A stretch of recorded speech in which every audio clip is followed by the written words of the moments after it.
नमस्कार. करेल त्याचे करिअर या विषयाच्या अनुषंगानं आज आपण चर्चा करणार आहोत. करिअर करायचं आहे पण करिअर होत नाहीये. स्पर्धा परीक्षा करायची आहे पण तयारी होत नाहीये. परीक्षा होत नाहीये. आरक्षणाचा मुद्दा मध्येच जाऊन अडकतोय. परीक्षा कधी होईल, कशी होईल, काय सांगता येत नाहीये.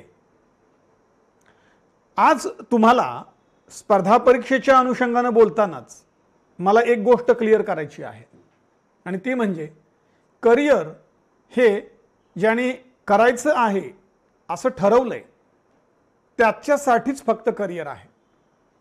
मला करिअर करायचं आहे असं म्हणणाऱ्यांचं करिअर होईलच याची खात्री नाही. मला अधिकारी व्हायचं आहे असे म्हणणारे लाखो विद्यार्थी आहेत, पण मला अधिकारी व्हायचंच आहे हे ज्यांनी पक्क ठरवलंय आणि त्या दृष्टीनं समोर येणाऱ्या ज्या कुठल्या बाबी असतील त्याच्यातून मार्ग काढत जो पलीकडे जाणार आहे त्याचं करिअर आहे. भला मोठा डोंगर जर समोर आला तर त्या डोंगराच्या पलीकडे जाण्यासाठी माझ्याकडे दोन पर्याय असतात. एक म्हणजे त्या डोंगराला वळसा घालायचा, आता तो मला शोधावा लागेल कुठं आहे. आणि दोन, मला त्या डोंगरावर चढून मला पलीकडे जाता आलं पाहिजे. दोन्ही जिकिरीचे मार्ग आहेत. तिसरा मार्ग आहे ज्याला मी थर्ड आय असं म्हणेल आणि तो थर्ड आय आहे मला त्या डोंगराला बोगदा पाडता आला पाहिजे. त्या डोंगरातून आरपार जाता आलं पाहिजे. आता हा डोंगर कसला आहे? मला परसिव्ह होणाऱ्या ज्या अडचणी आहेत, जी संकट आहेत, मी म्हणतोय की हे जे ब्लॉकेजेस आहेत, डोंगराच्या अलीकडे उभं राहिल्यानंतर डोंगराच्या पलीकडे काय आहे कधीही दिसू शकत नाहीये. पण मला डोंगराच्या पलीकडचं पाहायचं आहे. मला डोंगराच्या पलीकडच्या बाजूला गेल्यानंतरची सृष्टी काय आहे ही मला अनुभवायची आहे. तर बोगदा तयार करणं हा सर्वोत्तम मार्ग आहे. कारण मी वळसा घालून गेलो तर मला जिथं जायचं होतं तिथं जाईलच याची खात्री नाही. आणि डोंगरावर वर चढत पलीकडे जायला मला बराचसाच वेळ लागू शकतो आणि तेवढी शक्ती माझ्यामध्ये आहे की नाही याचाही मला अंदाज नाही. मग आता हा आरपार बोगदा पाडणं जे आहे ना हे करिअर आहे. करिअर ही गोष्ट ज्यांनी ठरवलंय, ज्यांनी खोदायला सुरुवात केली आहे आणि ज्यांनी त्याच्यामध्ये सातत्य ठेवलंय त्यांच्यासाठीच आहे. कोविड-19 आता हे दुसरं वर्ष जगभर या एका विषाणूने लोकांसमोर अनेक अडचणी निर्माण केलेल्या आहेत. सरकारपासून सामान्य माणसांपर्यंत सगळे हवालदिल झालेले आहेत. आणि असं असताना देखील करिअर या दृष्टिकोनातून मी तुम्हाला म्हणतोय याचा अर्थ काय? ज्यांनी या व्हायरसवर, लशीवर संशोधन केलं त्यांना माहीतच नव्हतं ना. पण आज काय झालं बघा, जगभरात कितीतरी लशी आहेत आणि त्या लसी घेऊनच कोट्यावधी लोकांचे जीव, अब्जावधी लोकांचे जीव वाचणार आहेत. आता ही लस आणि त्यातलं संशोधन हे काय झालं? हे त्या अनुषंगानं होणारं करिअर आहे. पण मला जर का फक्त ब्लॉक दिसला असेल तर माझं करिअर कसं होणार आहे? दुसरा भाग याच्यातला आहे. या कोविड किंवा कोरोनाच्या कालावधीमध्ये चालू असणारे व्यवसाय असतील, चालू असणाऱ्या नोकऱ्या असतील, गमवाव्या लागल्या काही व्यवसाय, बंद झाले, याच्यामध्ये मी तुम्हाला एक सोपं उदाहरण देईल. साधारण 3-1 दिवसांपूर्वी वर्तमानपत्रामध्ये बातमी वाचत होतो आणि त्यामध्ये 2 युवकांनी, एक युवती आहे आणि एक युवक आहे, यांनी कोरोना स्थितीवर म्हणजे हॉस्पिटल बेड्स कुठं आहेत, ऑक्सिजन बेड कुठं आहेत, व्हेंटिलेटर कुठं आहेत, याच्या बरोबरीनं ताबडतोब ॲम्ब्युलन्स कुठून मिळू शकते, रेमडेसिवीर कुठं अवेलेबल आहे, ह्या सगळ्याचा एक डॅशबोर्ड आणि त्याची एक वेबसाईट तयार केलेली होती आणि ती अवेलेबल करून दिली होती लोकांना. आता हे आलं कशातून? म्हणजे त्याला कोट्यावधी लोकांनी व्हिजिट केलेली आहे.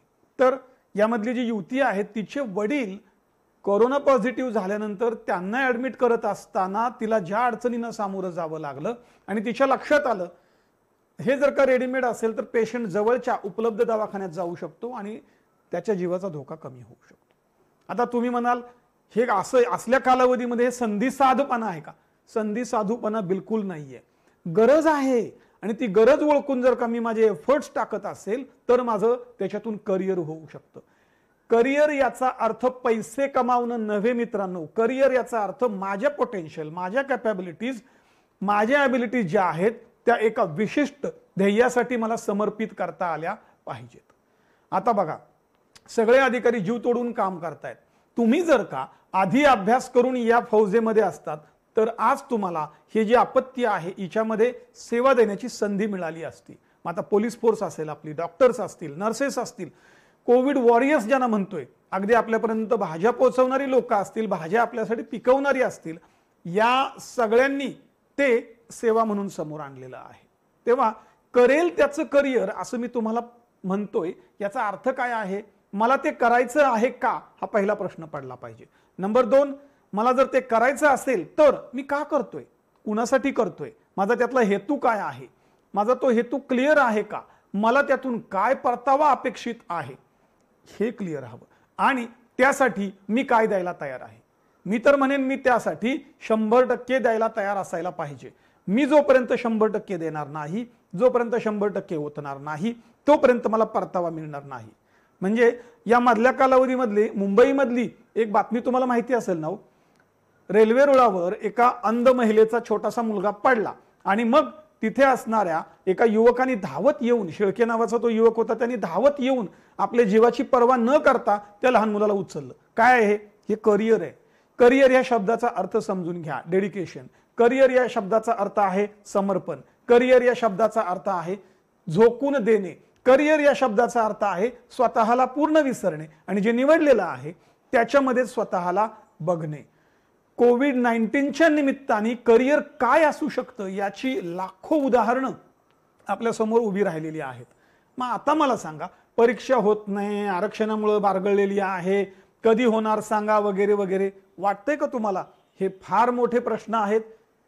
परीक्षा तर पुढे होणार आहेत, कारण आपल्याला प्रशासनामध्ये अधिकाऱ्यांची आवश्यकता आहे आणि असे अधिकारी जे स्वतः त्यामध्ये स्वतःला 100% टाकतील आणि ज्याच्यातून वेगवेगळी मॉडेल्स उभी राहतील. आजच्या या सगळ्या कोविड-19च्या क्रायसिसमध्ये वेगवेगळ्या स्तरावरचे जे शासकीय कर्मचारी आहेत त्यांनी स्वतः अधिकारी आहोत याचा अर्थ केवळ अधिकार नव्हे तर माझ्याकडे जे अधिकार आहेत त्याच्या बियॉन्ड जाऊन मी लोकांना कितपत मदत करू शकतो या दृष्टिकोनातून काम केलेलं आहे.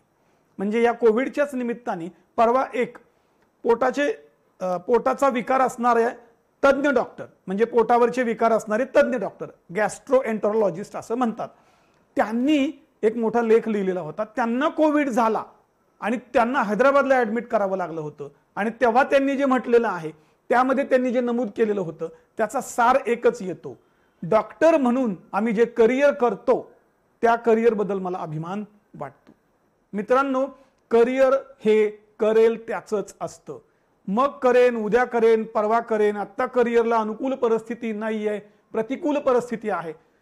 करिअरसाठी कुठलीच परिस्थिती अनुकूल असत नाही, कुठलीच परिस्थिती प्रतिकूल असत नाही. मी ज्या क्षणाला मला ते करिअर करायचं आहे ठरवतो त्या क्षणापासून माझं ते करिअर करणं सुरू होतं. तेव्हा आता मरगळ आली असेल किंवा परीक्षा होणार की नाही माहिती नसेल, तुम्ही ठरवून घ्या तुम्हाला नक्की काय करायचं आहे, का करायचं आहे. आणि जर आता असं वाटत असेल की मला करिअर करायचं आहे तर ते करायला सुरुवात करा, वाट बघू नका. कोविड हळूहळू आता लसींच्या माध्यमातून, आरोग्य सुविधांच्या माध्यमातून लवकर आटोक्यात येणारच आहे. असं होणार नाहीये ना की वर्षानुवर्ष तो आपल्या समोर राहणार आहे, नाही. आतापर्यंत मानवजातीचा इतिहास असा आहे की जेव्हा जेव्हा आपल्यावर काही संकट आलेली आहेत ती मोठ्या धीरानं आणि आपली बुद्धिमत्ता वापरून आपण परत घालवलेली आहेत. तेव्हा कोरोनाचं निमित्त ठेवून जर का स्वतःमध्ये आपण आळस भरणार असू, सैरभर होणार असू तर आपण करिअर करणाऱ्या व्यक्ती नाही आहोत. करिअर हे करणाऱ्याच आहे. त्यामुळं मला करिअर करायचं आहे, मला अधिकारी व्हायचं आहे आणि त्या सेवेमध्ये जाऊन भरीव कामगिरी करायची आहे, हे जर का मला ठासून आतून वाटत असेल तर मला कुणीही अडवू शकणार नाही. ना कोरोना अडवेल, त्याच्यामुळे येणाऱ्या अडचणी अडवतील, किंवा मला जे परसेप्शन येतंय ते मला अडवू शकेल. डोंगरामध्ये पाण्याचे थेंब एकत्र आल्यानंतर समुद्राला मिळेपर्यंत जे प्रवाह तयार होतात ते प्रवाह अत्यंत शांतपणे, अत्यंत डेडिकेशननं आपला प्रवास सुरू ठेवतात. मध्ये काही येऊ द्या, कसलाही अडथळा येऊ द्या, उंच कडा येऊ द्या, सपाट भाग येऊ द्या, पठार येऊ द्या, दलदल येऊ द्या, मात्र हा प्रवास सलगपणे सुरू राहतो आणि नदी म्हणजेच थेंब शेवटी समुद्राला मिळतो. कारण हेच तर करिअर आहे, हेच तर समर्पण आहे. त्यामुळं करेल त्याचं करिअर हा मंत्र डोक्यात ठेवायचा आणि आपलं करिअर घडवायला सुरुवात करायची. त्या यशासाठी तुम्हाला मनापासून शुभेच्छा.